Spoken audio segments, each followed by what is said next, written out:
Subscribe and press the bell icon on YouTube app and never miss an update.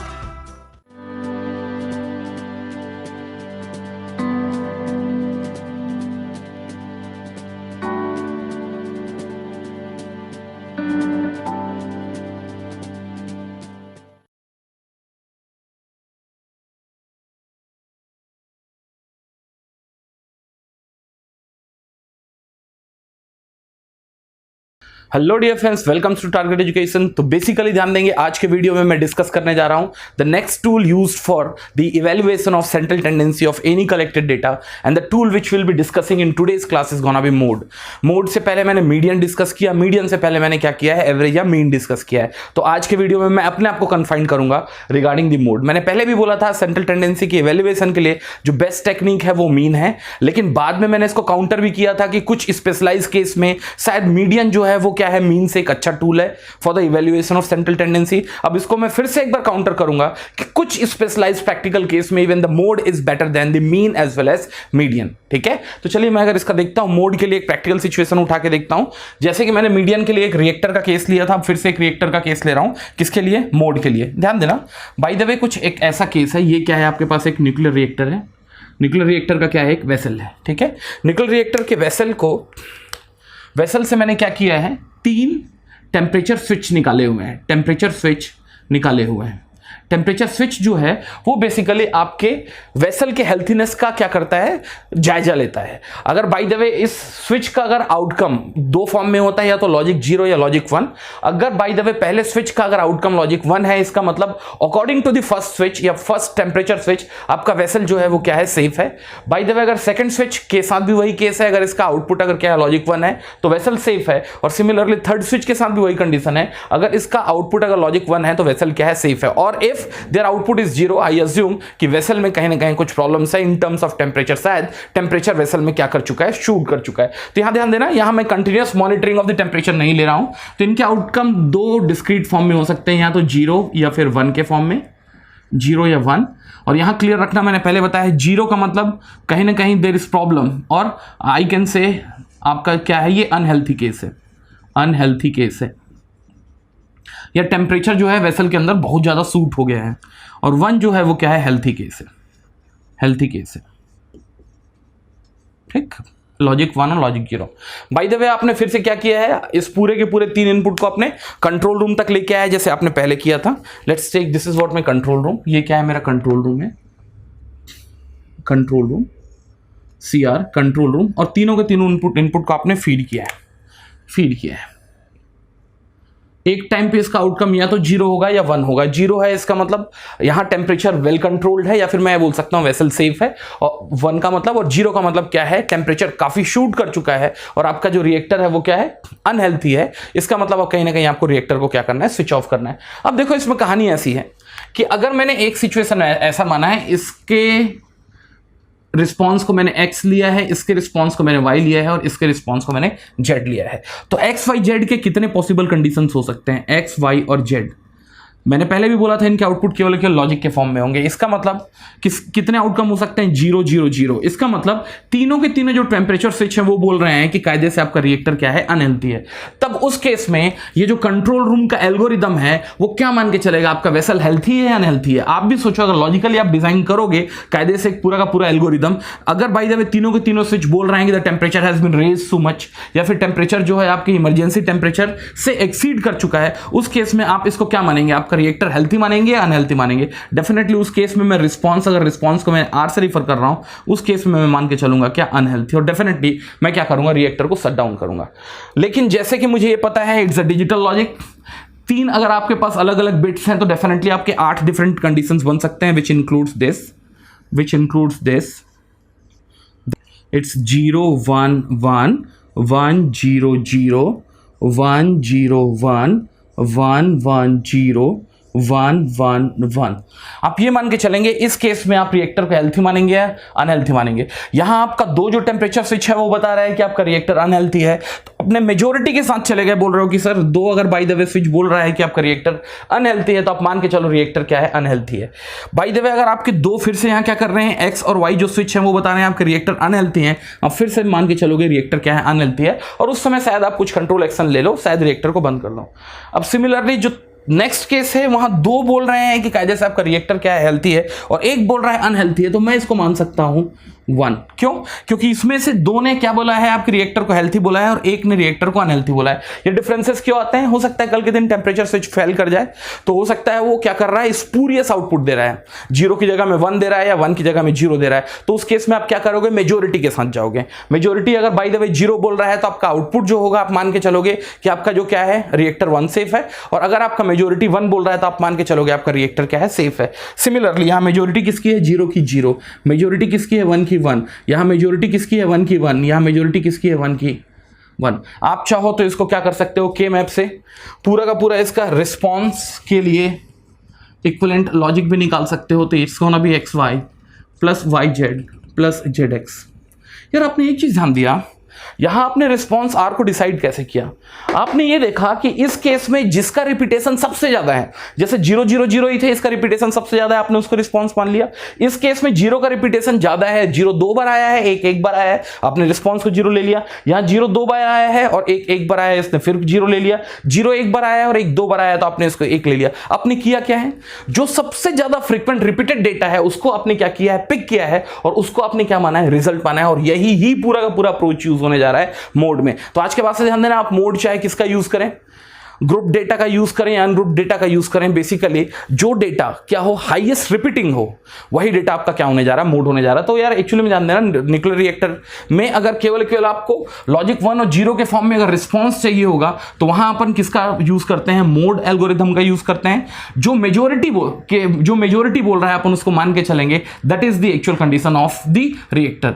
और वैसे भी differences कभी आ जाते हैं कि अगर बाय द वे टेम्परेचर अगर क्या होता है, स्विच अगर फेल कर गया तो एक आधा अगर स्विच अगर कर भी जाता है और स्पूरियस साइड में अगर 0 को 1 या 1 को 0 देने लगा, सो बट आई डिजाइन इन सच अ वे कि एक साथ 3 में से ज्यादा अगर फेल हुआ तो 1 हुआ, एटलीस्ट 2 के साथ भी जाओगे, you will be taking the right decision. But यहां कर क्या रहे हैं, जो हाईएस्ट रिपीटिंग डेटा है, that is what your result, and that is why the concept has been evolved and the concept is gonna be mode. ये clear है सबको? तो अब मैं यहां से क्या करने जा रहा हूं, मोड की स्टडी करने जा रहा हूं, और मोड की स्टडी जो करूंगा उसमें क्लैरिटी रखना, जैसे कि मैंने पहले भी किया था फिर कर रहा हूं। अब मैं इस पूरे के पूरे कंसेप्ट को 2 पार्ट में बाइफरकेट करूंगा। पहला जो बाइफरकेशन होगा वो किसके लिए होगा, ओपन डेटा के लिए या अनग्रुप्ड डेटा के लिए। मैं इसको सीधे सीधे लिखूं, अनग्रुप्ड डेटा, अनग्रुप्ड डेटा। तो आपके पास क्या होगा, सेट ऑफ रॉ डेटाज होंगे, और उसमें आपको क्या फाइंड करना है, मोड फाइंड करना है। तो वहां मोड फाइंड करने का सीधा सा तरीका है, highest repeating number, highest repeating number वो बाय डिफॉल्ट जो होगा वो क्या होने जा रहा है, आपका मोड होने जा रहा है। तो हाईएस्ट रिपीटिंग नंबर के लिए सबसे पहले एक एग्जांपल ले लेते हैं अनग्रुप डेटा का। बाय द वे मैं एक एग्जांपल लेता हूं, 1 2 3 4 5 2 2।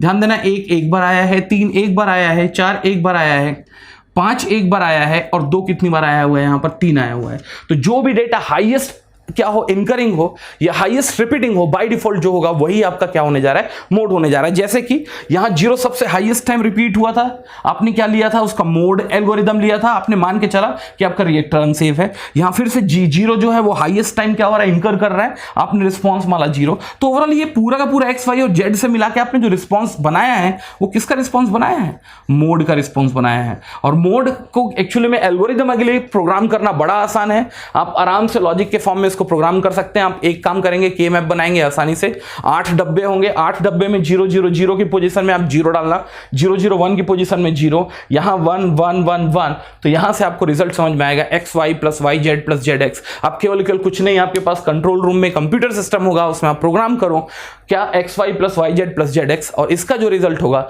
वो basically actual condition of the reactor को आपको रिवील करने जा रहा है। Anyways which technique we have used the mode technique, ये रिएक्टर्स में यूज होता है। ठीक, तो मेरे हिसाब से इसमें बहुत ज़्यादा प्रॉब्लम तो नहीं समझ में आ रहा है। अनग्रुप डेटा में, अनग्रुप डेटा में क्या है, जो हाईएस्ट रिपीटिंग डेटा होगा बाय डिफॉल्ट तो क्या हो जाना है, मोड हो जाना है। अब मैं बात करूंगा किसकी, ग्रुप्ड डेटा की। किसकी, ग्रुप्ड डेटा की,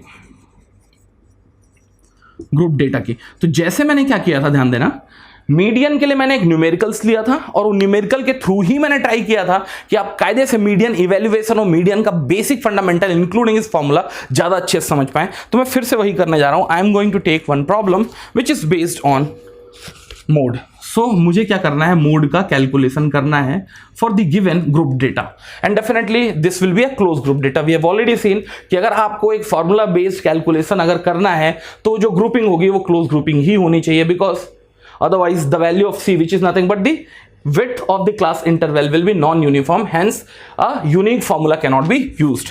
The values are given as, here the class has been given and here its corresponding frequencies has been discussed. Here it's a class, here it's a frequency. The values are given as, it starts from 0 to 10, goes from 10 to 20, thereafter it goes from 20 to 30, then it goes from 30 to 40. Probably 4 number of class intervals are there. No, it's a 5, and here it goes from 40 to 50, and the corresponding frequencies or repetitions are 3, 5, 7, 2 and 1. And I need to get the mod for this particular situation. Let's see what the formula is used to be for the calculation of mod of closed group data, mod. So the formula which we use, यार एक चीज ध्यान देना, बिल्कुल हूबहू वही formula है जो आपने किसके लिए यूज किया था, मीडियन के लिए। अभी भी आप क्या करोगे, सबसे पहले L, what is L, lower class या lower limit of your ideal class. Ideal class क्या है ये अपन देखेंगे। लास्ट टाइम आइडियल क्लास को पिक करने का एक मेथड जो अलग था, क्यों, क्योंकि वहां मैं बात कर रहा था मीडियन, मीडियन का मतलब मिडिल मोस्ट डेटा या मिडिल मोस्ट क्लास, और यहां मैं बात कर रहा हूं मोड, इसका मतलब हाईएस्ट रिपीटिंग डेटा या फिर हाईएस्ट फ्रीक्वेंट क्लास। ठीक है, अपन बाद में देखेंगे। तो एल क्या होने जा रहा है, यहां फिर से मैं बोल रहा हूं आइडियल क्लास का लोअर लिमिट होने जा रहा है, plus del 1 divided by of del 1 plus of del 2, कुछ नया लगेगा क्या है बट देखेंगे, और फिर किससे मल्टीप्लाई हो रहा है, सी से। बिल्कुल लास्ट वाला केस है, यहां del 1 divide by del 1 plus del 2 फिर क्या होगा, 0 से 1 के बीच में होगा। इसका मतलब लोअर लिमिट में जो वैल्यू ऐड होगी वो कहीं ना कहीं सी से छोटी होगी। इसका सीधा सा मतलब यह है कि इसका जो रिजल्ट आएगा आपके आइडियल क्लास के लोअर लिमिट और अपर लिमिट के बीच की एक वैल्यू होगी, जो मैंने पहले पढ़ा हुआ है। ठीक है, तो ये आपका जो रिजल्ट आएगा वो क्लियर है कि आपका जो लोअर लिमिट एल है और उसी आइडियल क्लास का जो अपर लिमिट है उसके बीच में कहीं पर आएगा। या फिर मैं ये बोलूं कि मोड की जो वैल्यू होगी, मोड की वैल्यू जो होगी इनके बीच में होगी, इनके बीच में होगी, अपर देख लेते हैं, but anyways we can see that. But before going into detail of it, we are going to follow some of the steps. पहला जो होगा स्टेप वो होगा selection of the ideal class. की आइडियल क्लास का आप सिलेक्शन करेंगे कैसे, selection of the ideal class, selection of ideal class. तो आपको क्या करना है, आपके पूरे के पूरे टेबल में जो हाईएस्ट फ्रीक्वेंट डेटा होगा, जो डेटा बार बार रिपीट हुआ, यहां ध्यान देना कोई इंडिविजुअल डेटा नहीं है, या इंडिविजुअल डेटा तो ना हो कि यहां क्या है, डेटा का एक स्पैन है। तो जो डेटा का स्पैन हाईएस्ट रिपीटेड होगा वो चांसेस है क्या बनाएगा, आपका मोड बनाएगा। तो हाईएस्ट रिपीटेड जो क्या होगा आपके पास क्लास होगा, वही ही आपका क्या होने जा रहा है, आइडियल क्लास। तो आज के बाद से ध्यान देना, आइडियल क्लास का जो सिलेक्शन होगा वो होगा highest repeating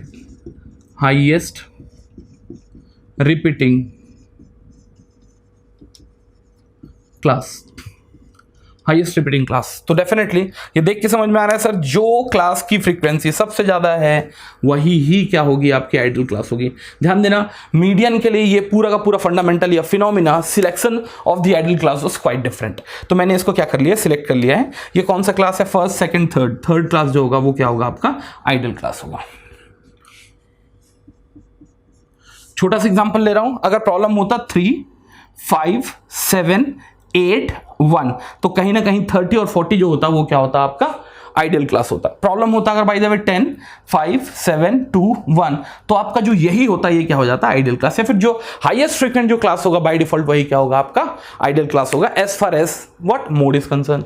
that is also done.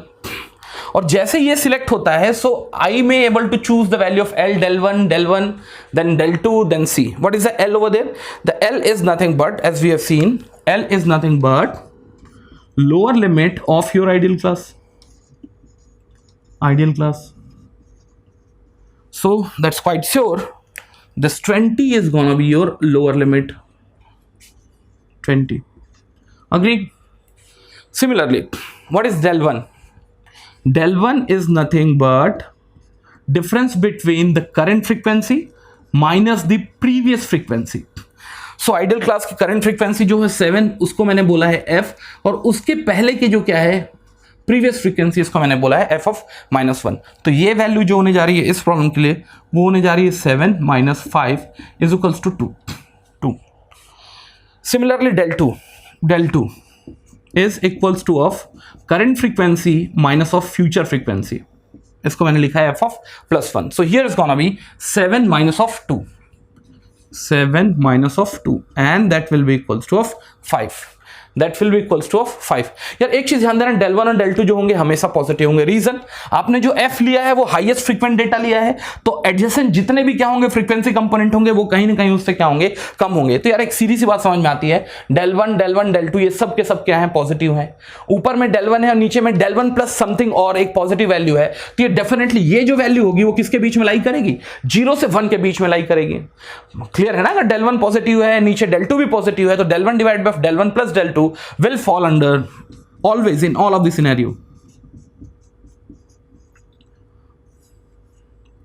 0 से 1 के बीच में. और अगर ये 0 से 1 के बीच में फॉल करता है तो इसमें जो एडिटिव कंपोनेंट है वो है C क्या है, इंडिविजुअल क्लास इंटरवल और class interval of individual class. तो ये तो अगर यूनिफॉर्म है, क्योंकि क्लोज्ड फॉर्म है, तो कहीं ना कहीं ये देख के समझ में आ रहा है ये कितना है, 10 है. 10 है. तो इसमें कभी भी आपको 10 जोड़ने की आज़ादी नहीं मिलेगी. आपको जो जोड़ने की आज़ादी मिलेगी वो 10 से कम ही होगी. तो इसका सीधा सा मतलब ये जो मोड होगा वो क्या होगा, आपका लोअर लिमिट और अपर लिमिट के बीच का डेटा होगा. तो कभी गेट में प्रॉब्लम अगर दिया हुआ है, अलग अलग क्या दिए हुए हैं आपके पास, डेटास दिए हुए हैं, तो एक चीज़ तो क्लियर है, कुछ वैल्यूज़ को आप बिल्कुल क्या कर सकते हो, बाहर निकाल सकते हो. क्यों? क्योंकि मोड की वैल्यू जो होगी आइडियल क्लास के लोअर लिमिट और अपर लिमिट के बीच की ही वैल्यू होगी. That's a different thing. अपन तो पूरा का पूरा इसमें क्या करने जा रहे हैं, कैलकुलेशन करने जा रहे हैं. चलो स्टार्ट फीडिंग द डेटास. मैं डेटा को फीड करना चालू कर रहा हूं. देखो यहां क्या होगा, L1 L कितना है मेरे केस में, 20 है. 20 del 1 कितना है इस प्रॉब्लम के लिए, 2 है.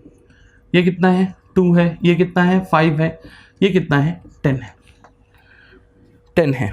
ठीक है. तो यहां से जो वैल्यू आ रही है, you can get that value. So easily you will be able to get that value. ये जो वैल्यू आएगी ये आएगी L which is nothing but 20 plus 2 × 10 that's 20 divided by of 7. और यहां से जो रिजल्ट आ रहा है वो आएगा 20 प्लस 20/7. ये आ रहा है 22.87 और 22.85. और मैंने पहले भी बोला था ये डेटा जो होगा 20 से 30 के बीच में होगा. अब एक चीज़ ध्यान देना, इसमें कुछ नए प्रॉब्लम्स भी हो सकते हैं. जैसे ये फ्रीक्वेंसी में मैंने कुछ अलग टाइप के फ्रीक्वेंसीज भी हो सकते हैं. तो आपको यहाँ तक तो क्लियर होगा इसका आंसर कैसे निकालना है. बट अब कुछ अलग चेंजेस को भी अपन क्या कर सकते हैं, अकाउंट कर सकते हैं. तो लिखेंगे few special conditions for the calculation of mode. तो देखो स्पेशल कंडीशंस क्या क्या हो सकते हैं, देखेंगे. स्पेशल कंडीशन में आई थिंक इसको रब आउट कर लेते हैं. स्पेशल कंडीशन में क्या क्या हो सकते हैं ये देखेंगे. बाय द वे मैंने एक बार फिर से क्या लिया है, क्लास लिया है और उसके करस्पॉन्डिंग इंटरवल्स के बारे में फ्रीक्वेंसीज की स्पेक्ट्रम एनालिसिस की है. ये क्या है, क्लास, और इसकी करस्पॉन्डिंग ये क्या है, फ्रीक्वेंसी. बाय द वे आपने क्लास लिया है 0 से 10, 10 से 20, 20 से 30, 30 से 40, 40 से 50. और आपके पास डेटा है कुछ 3, 5, 7, 7, 1. देखो अब यहां ध्यान देना, जो हाईएस्ट फ्रीक्वेंट क्लास है वो 2 अलग अलग क्लासेस हैं. तब आप किसको आइडियल क्लास चूज करेंगे, ये कई बार आपको क्या होती है, प्रॉब्लम होती है.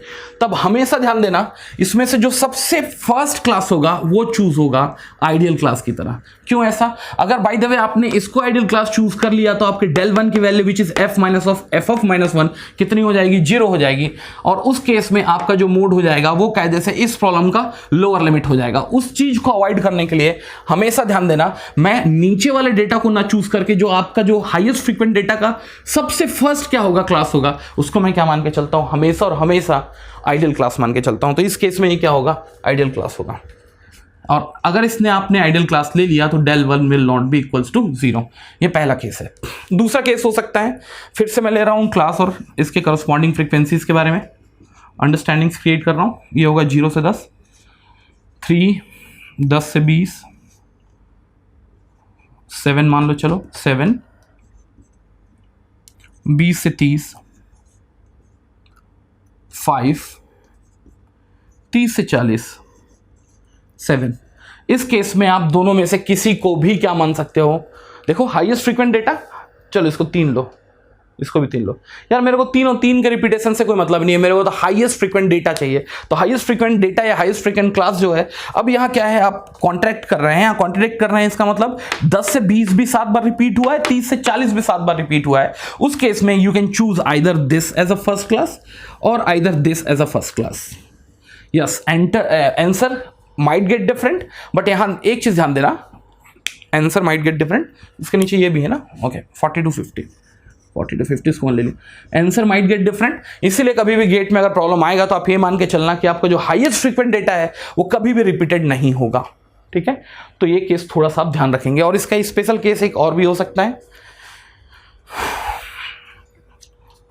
बाय द वे मैंने एक स्पेशल केस लिया इसका। ये क्या है आपका क्लास और वो उसकी करस्पॉन्डिंग फ्रीक्वेंसी है ये। Let's take it 0 to 10, 10 to 20, 20 to 30, 30 to 40, 40 to 50।